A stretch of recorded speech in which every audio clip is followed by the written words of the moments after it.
dunia ini tidak selamanya. Ini bukan tempat abadi. Ini semu. Dan kehidupan kematian yang berlangsung di dunia itu sejatinya memberikan kesan kepada kita untuk belajar.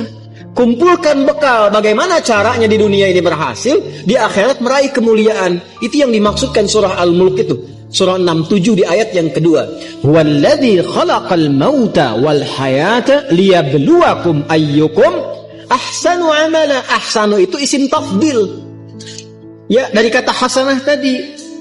Jadi kita mengumpulkan hasanah, tapi orientasinya akhirat. Dan untuk mencapai ke titik itu, Allah berikan bentangan jalannya disebut dengan ibadah.